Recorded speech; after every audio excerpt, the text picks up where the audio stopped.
मैं doctor Ranjeet Singh Budania, assistant professor department of geography, MJD government college Taranagar, आप सभी का आयुक्तालय कॉलेज शिक्षा राजस्थान जयपुर के द्वारा संचालित ज्ञान सुधा यूट्यूब चैनल में आप सभी का हार्दिक अभिनंदन, हार्दिक स्वागत। आज प्रतियोगी परीक्षाओं की दृष्टि से और सभी प्रतिभागियों, चाहे वो स्कूल लेक्चर की तैयारी कर रहे हैं, अभी कॉलेज व्याख्याता असिस्टेंट प्रोफेसर की वैकेंसी कल ही जारी हुई है, विज्ञप्ति जारी हुई है, उसमें भी ये टॉपिक बड़ा महत्वपूर्ण है। राजस्थान ज्योग्राफी, राजस्थान भूगोल की श्रृंखला आज से हम पर प्रारंभ करने जा रहे हैं। प्रथम भाग राजस्थान ज्योग्राफी का आज हम लेके आए हैं। ज्ञान सुधा चैनल के माध्यम से राजस्थान भूगोल से संबंधित जो बिंदु हैं, जो टॉपिक्स हैं, एग्जाम की दृष्टि से महत्वपूर्ण हैं, तो क्रमशः आगे की श्रृंखलाओं में राजस्थान ज्योग्राफी के ही वीडियो हैं वो आपको उपलब्ध करवाए जाएंगे ज्ञान सुधा चैनल के माध्यम से। तो आज हम एक महत्वपूर्ण बिंदु राजस्थान ज्योग्राफी का हम प्रारंभ कर रहे हैं, राजस्थान एक परिचय, जिसमें हमने सबसे पहला जो टॉपिक लिया है, प्रथम भाग में हम पर बात करेंगे राजस्थान के आकार की, राजस्थान की स्थिति और उसके विस्तार की।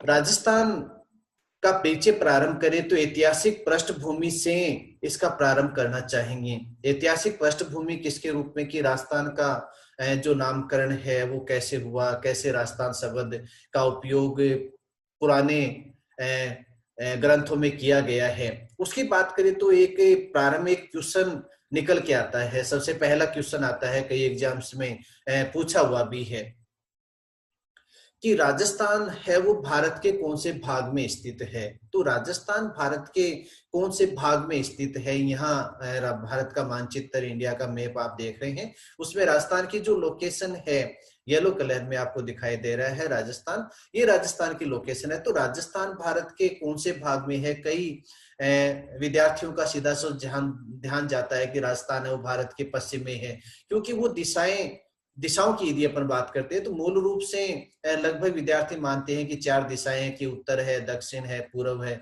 पश्चिम है। तो यहाँ पे इस क्वेश्चन का जवाब अपन देखें उसके पहले अपन एक दिशाओं की यहाँ पे बात करते हैं। तो मूल रूप से जो दिशाएं हैं वो चार मानते हैं। अपन कहते हैं कि नॉर्थ, साउथ, ईस्ट और वेस्ट, यानी उत्तर, दक्षिण, पूर्व और पश्चिम, चार दिशाएं। लेकिन भूगोल की दृष्टि से यदि बात की जाती है, भूगोल के जो विद्यार्थी हैं और जो भूगोल के विद्यार्थी नहीं हैं, उनको भी ये समझने की आवश्यकता है, याद रखने की आवश्यकता है कि दिशाएं हैं वो मूल रूप से 16 हैं, लेकिन प्रयोग में कुल दिशाएं कितनी काम में ली जाती है, 8 दिशाएं हैं वो काम में ली जाती हैं। कौन सी, आप देखिए कि मानचित्र का या किसी भी क्षेत्र का सबसे ऊपरी जो भाग है वो किसका है, नॉर्थ का है। तो जो क्षेत्र पूर्ण रूप से न तो नॉर्थ में है, यानी ना तो उत्तर दिशा में आता है, ना वो पूर्ण रूप से पूर्व में आता है, ना नॉर्थ में है ना ईस्ट में है, तो वो क्षेत्र किसका होगा, नॉर्थ ईस्ट का होगा। यानी वो क्षेत्र किसका आएगा, उत्तर पूर्व का आएगा, कि ना नॉर्थ में है ना ईस्ट में है तो वो नॉर्थ ईस्ट है। इसी प्रकार जो क्षेत्र ना साउथ में है पूर्ण रूप से, ना वो ईस्ट में है, तो वो भाग कौन सी दिशा का माना जाएगा, साउथ ईस्ट का। इसी प्रकार जो क्षेत्र पूर्ण रूप से न साउथ में है और ना वेस्ट में है, तो वो क्षेत्र किसके अंतर्गत आएगा, साउथ वेस्ट के अंतर्गत आएगा।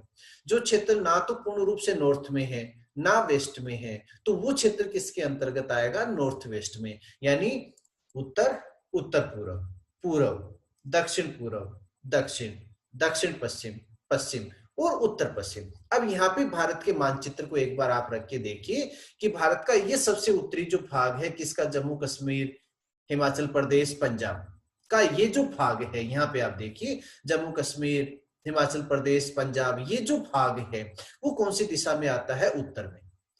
असम, अरुणाचल प्रदेश, नागालैंड, मणिपुर, मिजोरम का ये जो भाग है वो किस में आता है, पूर्व में। आप दक्षिण में देखिए तमिलनाडु, केरल, कर्नाटक, आंध्र प्रदेश, ये जो भाग है वो किस में आता है, दक्षिण में। अब आ जाइए आप पश्चिम में, गुजरात, महाराष्ट्र, ये भाग किस में आता है, पश्चिम में। तो आप देखिए जो जम्मू कश्मीर, हिमाचल प्रदेश, पंजाब, ये उत्तर में, गुजरात, पंजाब, गुजरात, महाराष्ट्र, ये किसमें? पश्चिम में। तो ये बीच का जो क्षेत्र है, जो ना पूर्ण रूप से उत्तर में है ना पश्चिम में है, तो वो किसका भाग माना जाएगा? कौन सी दिशा का माना जाएगा? उत्तर पश्चिम का माना जाएगा। अर्थात राजस्थान भारत के कौन से भाग में स्थित हुआ? उत्तर पश्चिम में। ठीक है। यदि आपसे कोई ये पूछ लेता है कि नेपाल भारत के कौन से भाग में है, तो भारत की दृष्टि से यदि देखा जाए तो नेपाल है वो भारत के कौन से भाग में आता है? उत्तर में आता है। कौन से भाग में आता है? उत्तर पूर्व, क्योंकि उत्तर में जम्मू कश्मीर, हिमाचल प्रदेश, तो ये जो भाग है किसका? उत्तर पूर्व का, उत्तर पूर्व दिशा है। तो यहाँ पे अपन ने सबसे पहले क्वेश्चन की बात की, कई एग्जाम से पूछा हुआ भी है कि राजस्थान भारत के कौन से भाग में है, तो उत्तरी पश्चिमी भाग में है। थार मरुस्थल राजस्थान के कौन से भाग में है? उत्तरी पश्चिमी भाग में है, क्योंकि राजस्थान का मरुस्थली जो प्रदेश है, जो भारत राजस्थान का जो थार का मरुस्थल है, उसको किस नाम से जाना जाता है? उत्तरी पश्चिमी मरुस्थली प्रदेश। अपन जब भौतिक प्रदेश की बात करेंगे तो वहां भी आप इस चीज को देखना कि ये मरुस्थली प्रदेश किस नाम से जाना जाता है? उत्तरी पश्चिमी मरुस्थली प्रदेश। ये अपने दिशाओं की यहां पे बात की कि दिशा विशेष के आधार पर राजस्थान भारत के कौन से भाग में हुआ? उत्तर पश्चिम में। यह मानचित्र आपके देखिए। अब दूसरा क्वेश्चन यहाँ पे बनता है कि राजस्थान का जो आकार है वो कैसा है? राजस्थान की जो आकृति है वो किस प्रकार की है? तो राजस्थान की जो आकृति है, आकृति यहाँ पे आप देखिए, ये उत्तर, ये पश्चिम, ये दक्षिण, ये पूर्व। यदि चारों बिंदुओं को मिलाया जाए, उत्तर, पश्चिम, दक्षिण, पूर्व और उत्तर को मिलाया जाए, तो आकृति किसके समान बनती है? चतुर्भुज के समान, जिसमें 4 भुजाएं होती हैं। तो राजस्थान की जो आकृति है, कई क्वेश्चन एग्जाम में क्वेश्चन पूछा हुआ भी है कि राजस्थान का आकार किस प्रकार का है, तो राजस्थान की जो आकृति है वो किस प्रकार की है? विषम कोणीय चतुर्भुज। किस प्रकार की है? विषम कोणीय चतुर्भुज। दूसरा, आप एक बार आप देखिए, यदि आपने कभी पतंग उड़ाई है, तो ये जो आकृति है वो किसके समान है? पतंग के समान। पतंग भी क्या होती है? 4 कॉर्नर होते हैं, 4 कोने होते हैं। इसमें भी क्या है? 4 भाग हैं, 4 कॉर्नर यहाँ पे बन रहे हैं। तो राजस्थान का जो आकार है, कई भूगोलवेत्ता मानते हैं, कई विद्वान मानते हैं कि राजस्थान का जो आकार है वो किसके समान है? पतंग के समान है। या किसके समान है? विषम कोणीय चतुर्भुज के समान है। तो दो महत्वपूर्ण